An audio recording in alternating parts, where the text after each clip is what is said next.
Like many things in life, our human communication can be a double-edged sword. It can help us bridge divides and generate understandings, while in the next breath, it can create barriers and misunderstandings. And what better examples do we have than right here inside the Beltway, or from the town I was born and raised in, Los Angeles? You see, I come from this entertainment industry family, and it was their job to artfully use communication to manufacture realities for people, for better or for worse. So from a very early age, I was exposed to some fantastic spinning of tales. And as I got older, I began to realize that some of this spin was true, and some of this spin was a rather generous mixing of fact and fiction. But every single time, people's attention was captured and held. And that's when I began to realize that successful communication occurs when we are able to push aside all the distractions of the world so that people actually pay attention to us. So let me ask you, how many of you in this room would say that you do a pretty good job of that you're pretty good communicators? Let's see. Everybody, you should have both hands up in the air, maybe a foot, because you wouldn't be where you are personally and professionally if that wasn't the case. But let me ask you this follow-up question. How many of you would say your communication has ample room for growth? Okay. Once again, thank you. Everybody should have all their hands and both feet up in the air. I could try, but I'd probably land on my behind. Look, I'm going to stand up here, and I'm going to say, look, I teach this stuff up at the University of Pennsylvania, right? Ivy League school. And I would be the first one to tell you that my communication has ample room for growth. And let me give you a perfect example of that. So earlier this month, 700,000 jubilant Philadelphians descended upon our neighborhood to celebrate the Super Bowl victory. We live right by the Museum of Art. And many of these folks aren't accustomed to being inebriated early on a Thursday morning.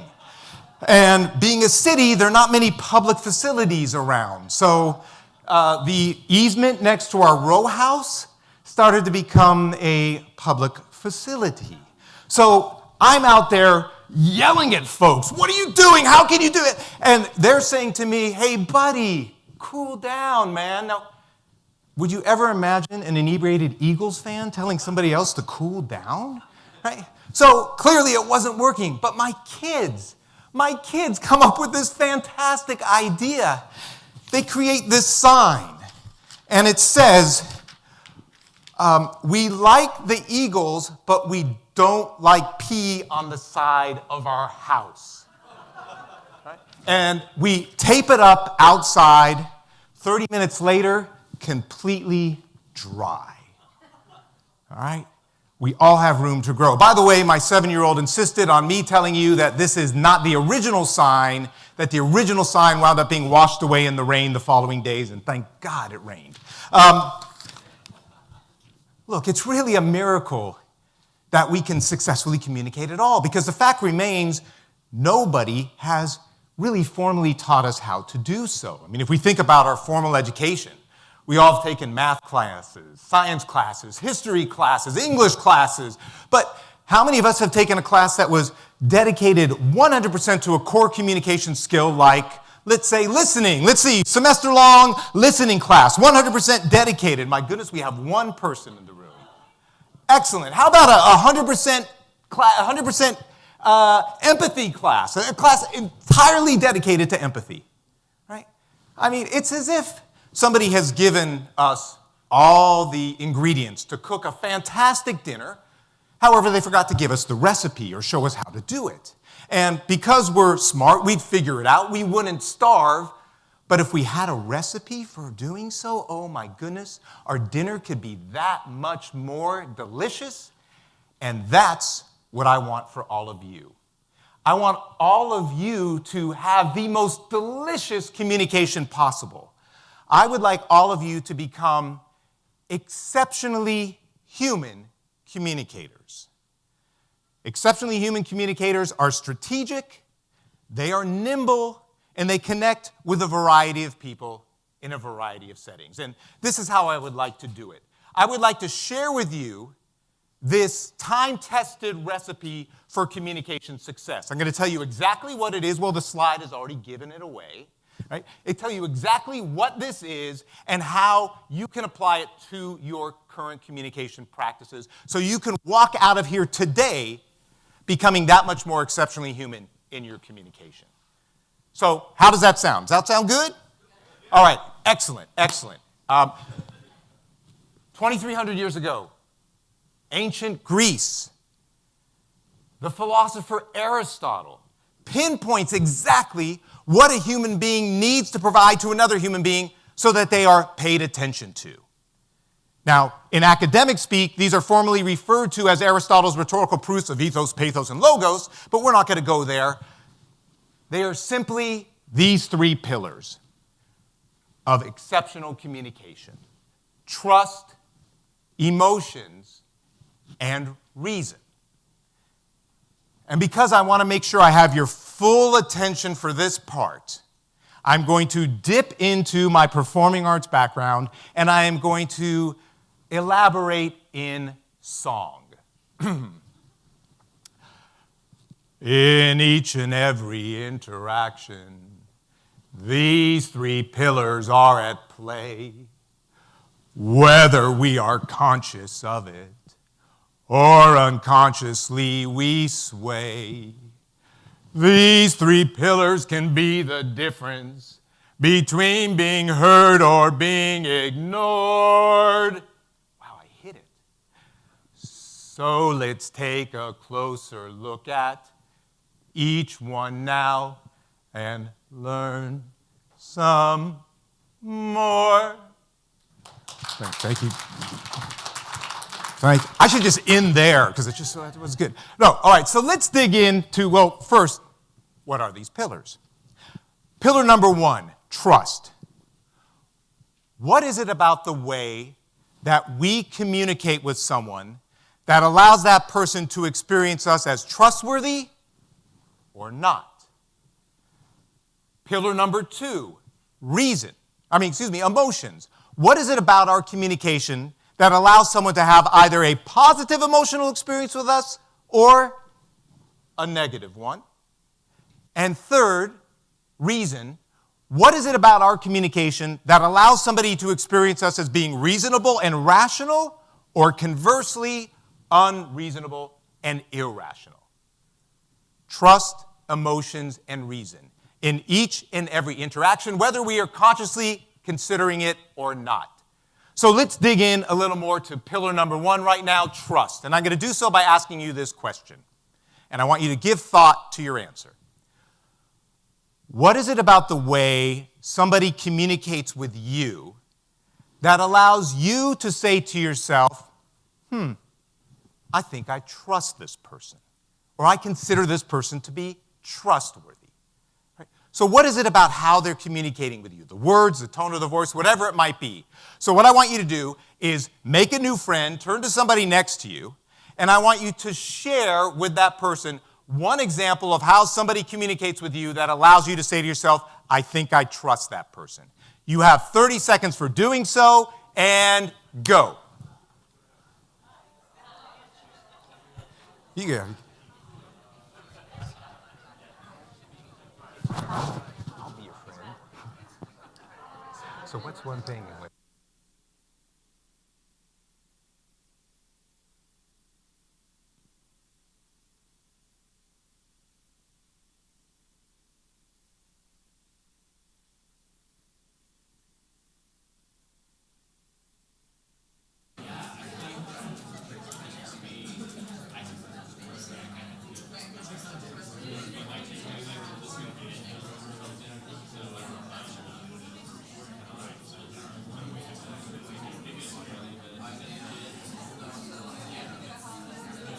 All right, 10 more seconds.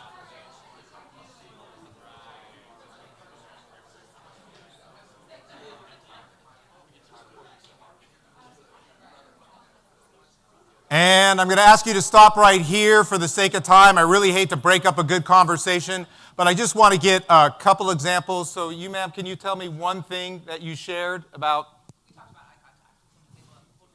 Oh. Okay, eye contact. How many of you had eye contact or discuss eye contact? Okay, a good number of you. And then how about you, sir? Body language. Body language. Okay, anybody talk about body language as well? Yeah, we discussed that. Perfect. Now, do either of these things mean that the person is actually trustworthy? No. Well, maybe they are, maybe they're not. But it's the perception that we have as a result of how they're communicating with us. And so if we had a bit more time, I would go deeper into trust with you, we would dig into emotions, and we would dig into reason. And what we would begin to discover is that these three do not operate independent of one another. They actually play off of one another. So, for example, Brian this morning, if he approached you outside Union Station with a board and said, hey, excuse me, would you break this board? All right, you probably don't trust strangers approaching you. You're going to feel a little awkward, and what a terribly unreasonable request. However, what does he do in this room? He builds the trust amongst us. He has us feeling positive about ourselves. Therefore, this totally unrealistic and unreasonable request of breaking a board suddenly appears reasonable. And the beauty of these three pillars is that they apply to any medium: email, social media, face-to-face, telephone. They're 100% industry agnostic. They work for and on everyone. And one thing I really want you to keep in mind is, as trustworthy as you believe you are, as emotionally positive as you feel you are, and as reasonable and rational as you consider yourselves to be, it has absolutely nothing to do with how you think about yourself and everything to do with how other people are perceiving you through these three pillars. So here's the recipe for communication success. Right, the three pillars of exceptional communication. So how do we make them work for you? Well, if we had more time, this is when I would help you discover where your current communication strengths are, where you have opportunities for communication growth, and how other people might be viewing you through these three pillars. And then we would help develop a strategy for you so you can immediately know what you need to do more or less of to increase that trust, generate desired emotions, and come across as reasonable as possible. But I don't want to leave you with nothing, so here's one thing we can all apply, starting today. So here's what I want you to do. All of us receive countless emails on a regular basis. And oftentimes, we'll quickly read an email and think to ourselves, I'll get back to it later. So here's what I want you to do. Starting today, for the next week, pick 2 emails that you normally might put aside and say, I'm going to get to later, and I want you to immediately reply with something to the effect of, thank you for your email. I'm extraordinarily busy right now. Give me a moment to look over this, and I'll get back to you. And then hit send. But make sure you check unread on that email so it doesn't get lost. Right? Because what's the message the person's going to get when they get that email returned? They're going to get, wow, this person cares about me. They value me. I trust them more. I feel better. Then the next time you communicate with them, you're going to seem that much more reasonable than you might otherwise. So give it a try. And that's the beauty of what I'm talking about here. We're not talking about any radical transformation or Tony Robbins moment of who you are and what you do. No, we're talking about a modest and achievable, strategically thought about 5% difference in how you are currently communicating. That's it. Right? And if you think about how big can 5% be, what's a 5% difference in success look like for you, or a 5% difference in customer satisfaction scores, or a 5% difference in net promoter scores?